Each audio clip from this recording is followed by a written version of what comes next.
Nevienam neiesaku pirkt Well, kriptovalūtu I mean, vai I'm not advising anyone turēt, to buy crypto or uzglabāt bet the farm Dogecoinu. on Dogecoin. Vismaz tā saka Ilons Don't bet the Masks. farm on Dogecoin. Bet tāpat laikā tā ir viņa But viena I think no mīļākajām maybe you monētām. should, but let me advise Un you that would be tāpat have laikā some viņš right. piemin, ka ļoti ironiski ir So, tas, ka monēta, kas tika Dogecoin izveidota, is lai my sort of favorite pasmietos par cryptocurrency kriptovalūtu, because viņa ar it has the best laiku ir humor palikusi and pati has par balance. kriptovalūtu.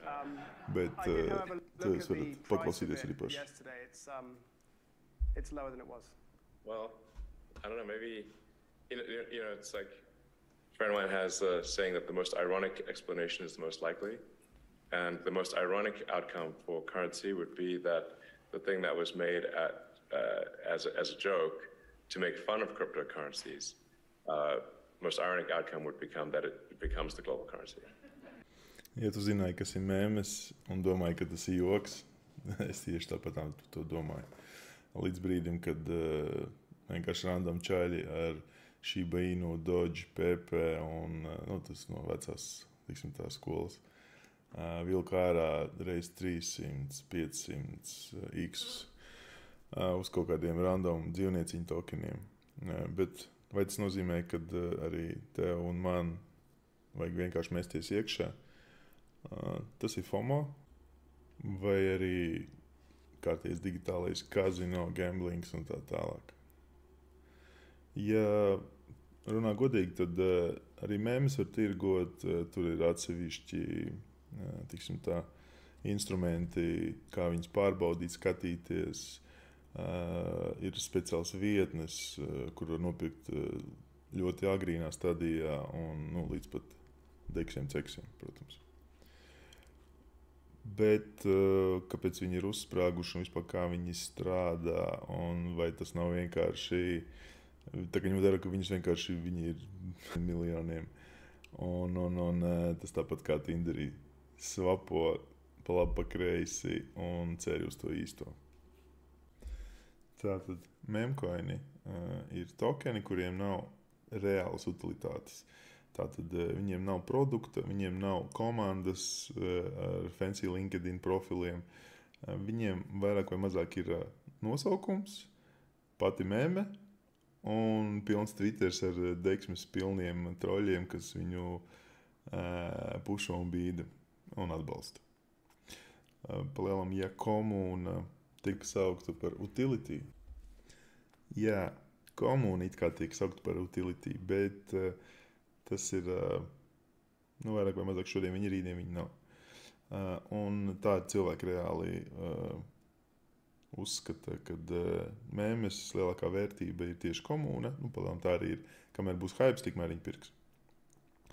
Ļoti labs piemērs ir ar to pašu Dogecoinu, kur kad viņš viņu pušo, pampo, tad viņa lēc, arī nevienmēr. Piemēram, šajā tvītā viņš nosauc, ka viņš ir Doge Faters. Un līdz ar to tur coins īstenībā uzreiz uzlidoja gaisā. Tas bija kaut kur šeit. Tad viņš viņam it kā jau bija kāpums, un tad viņš te kaut kur ietvītoja, un viņš vispār uzlidoja, kā saka, to the moon. Tad, viņš viņu visu laiku arī, piemēram, viņš min, kad ar Dogecoiniem var nopirkt mērčus no Teslas un tā tālāk. Atsakot, viņš viņu pampo apzināti vai neapzināti, viņš, kā jau iepriekš teica, viņš it kā neiesaka, bet pat laikā viņš viņu diezgan atbalsta, tāpēc, ka viņam patīk pats coins, un es tā pieņemu, laikam, ka suņi paši arī. Pēc Doge iznāca jau Shiba, Pepe, un pēc tam jau aizgāja miljoniem citu vispār šitie, teiksim tā, paši pirmie, kas izlauza to ceļu viņiem. Palielam viņi vienkārši nāk ārā, jo viņi neko nemaksā izlaist, jebkurš var izlaist tādu mēmi, tāpēc viņi tiešām nāk miljoniem daudz. Un kad kāds viņus pirks un kustinās, lai viņi var pelnīt uz parasto retail, parastiem lietotājiem. Un tad visbeidzot, kāpēc tad viņi šobrīd eksplodē? Tas ļoti vienkārši cilvēki vairumā negrib iedziļināties, viņiem neinteresē tur layer 1, layer 2, altcoini, viņi negrib lasīt white paperus, viņi negrib iedziļināties roadmapos. Un viņi vienkārši grib ātru, vieglu naudu. Ar memcoiniem nav jālasa, nav jādomā. Tu redz kaut kādu funny nosaukumu, Cat Boobs 69 domā, ok, fuck it, varbūt šis ir nākamais 100x. Dekskrīnā, te viņi ir vienkārši vesela liste. Vecums 5 mēneši, 3 dienas, 7 stundas, 24 dienas, 1 diena, 17, bla, bla, bla. Tur vienkārši tas ir pilnīgāk, paņemsim pēc age, vecākais. 6 minūtes, stundas, ja viņi vienkārši nāk, viņi patstāvīgi vienkārši nāk ārā. Un šīs ir tās, kas jau ir tikušas, līdz viņam ir vēl veselas vietnes, kur viņām ir jāuzņem kaut kāds apjoms, lai viņas vispār šeit tiktu iekšā. Jā, kādas no šīm arī uztaisīs 100x, bet trāpīt uz to īsto, tur ir pirmkārtām jāmāk viņas lasīt, un arī nav fakts, vispār nav fakts. Jo tu vari nopirkt arī iespējams kaut kādu veiksmīgāku monētu, bet nav fakts, ka arī tu viņu paspēsi pārdot, jo ir cilvēki, kas zina, ko dara, viņi uzpampo un viņi jau izņem ārā īstajā brīdī, un tu paliksi vienkārši atkal tukšā. Tā kā uz mēmēm īstai tu neesi investors, tu esi beisbola bumbiņa, kur mētā no viena tokena uz otru. Lielākais risks, kas var būt, principā tas arī ir tā, kad memcoinās spēlē tikai viena stratēģija. Tev jābūt pirmajam iekšā, un pirmajam arī jāaiziet. Jo, ja tu esi pirmais, tad tu esi džeks, kā saka, ar lambu. Ja tu esi pēdējais, tad tu būsi viens no tiem, kas klieks, nē, viņi uzkāps, viss būs labi. Jo šī grafikā mēs redzam, tokens ir gājis, un vienkārši tas DS, tas nozīmē, ka tas ir izstrādātājs, kas to mēmu ir uztaisījis. Viņš vienkārši nafīgi pārdeva visu, kas viņam bija. Viņš iepriekšējo grafiku mēs neredzam, bet attiecīgi, cik viņš ir nokrities, kā minimums, cik viņš arī ir uzkāpis. Un, ja mēs redzam, 55K ir zilā raustītā, tad pirms tam viņš ir bijis 350K, tad 7X. Pa 7X viņš ir savāds savus 7X, piemēram, viņš, nezinu, tur 1000, 10 000 ielika un izgāja ārā. Un visi pārējie palika tur pie 20K, vai ne? Bet šis ir tāds no sliktākajiem scenārijiem, saucamais rugpulls, kas notiek diezgan bieži, bet arī šādas monētas var izcert, ja zin kā. Jo viņas parasti turās, tiksim tā, pāris dienas, nedēļu. Ja viņa iztur mēnesi vai vairāk, tad jau palielam vairāk vai mazāk viņi būs dzīvotāji. Un tad pat laikā, ņemot vērā viņu volatilitāti, tad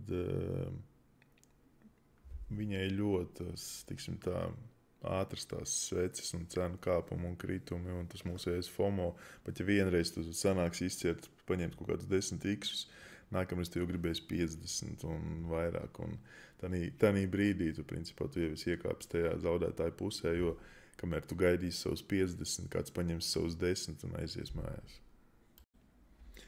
Tad, kur viņas īstenībā var taisīt? Šobrīd populāras ir divas. Viena ir PumpFun vietne, kur tu viņus var taisīt. Šīs ir viņu veiksmīgākās monētas tekošo brīdi. Fartcoins, PumpFun, tas ir viņa iekšējais tokens, kuru tu tā kā izmanto, lai radītu tos jaunos tokenus. Te var redzēt uz PumpFun. Man viņš nedaudz parādā naudu. Jūs varat redzēt šito grafiku. Šeit arī bija tā kā ielicies, un viņš man diezgan spēcīgi apčikarē. Jā. Tad ir viņam pretēji šobrīd ir bonks.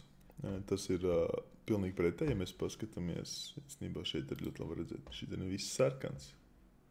Tad tagad nenormālākā trendā ir tieši banku monētas, un viņas visas zaļas.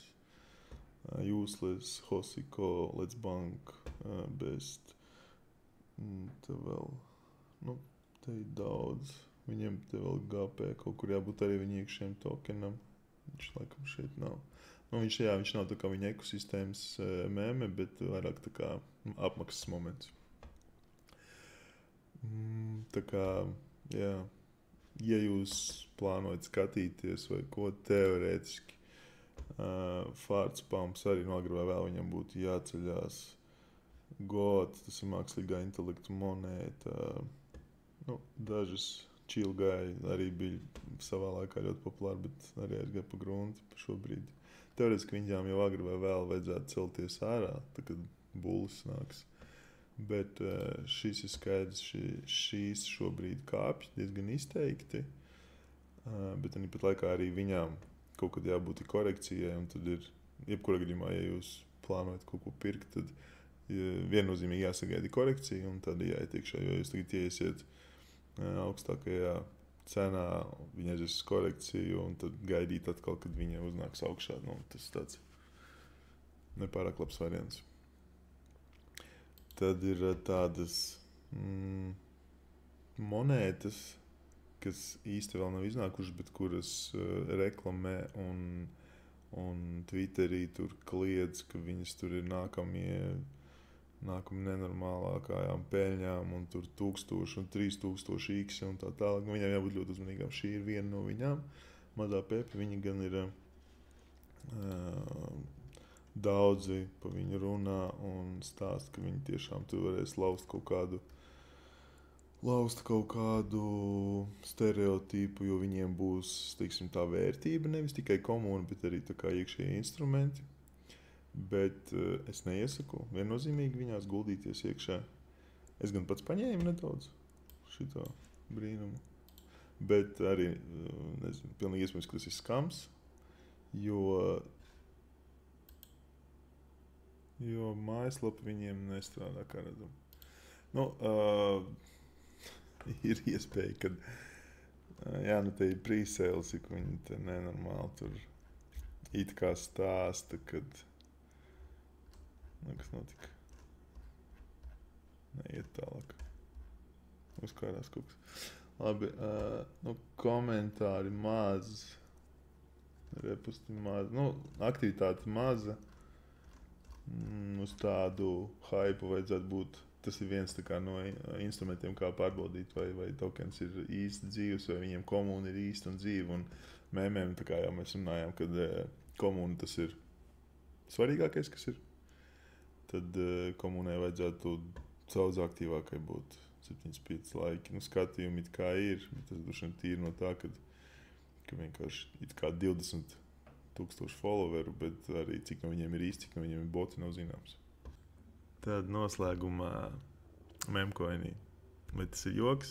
Savā ziņā tas ir joks. Vai uz viņu var uztaisīt naudu, piķi? Viennozīmīgi. Bet nevajag jaukt. Veiksme ar stratēģiju ir jāzina, kur, ko, kā skatīties, analizēt, sekot līdzi sociālajiem tīkliem, cik viņi ir aktīvi, cik viņi ir dzīvi. Komūna šī gadījumā ir viss, jo tādu kaut kādu memcoinu, kas ir ar kaut kādu pievienoto vērtību, īsti nav.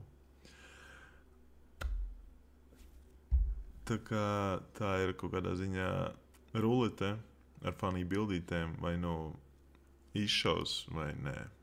Gribi spēlēt, ok, bet esi tas čalis ar lambu, kurš pirmais ieiet un pirmais iziet. Ok, veiksmi. Patika, iemet laiku, komentu, paraksties.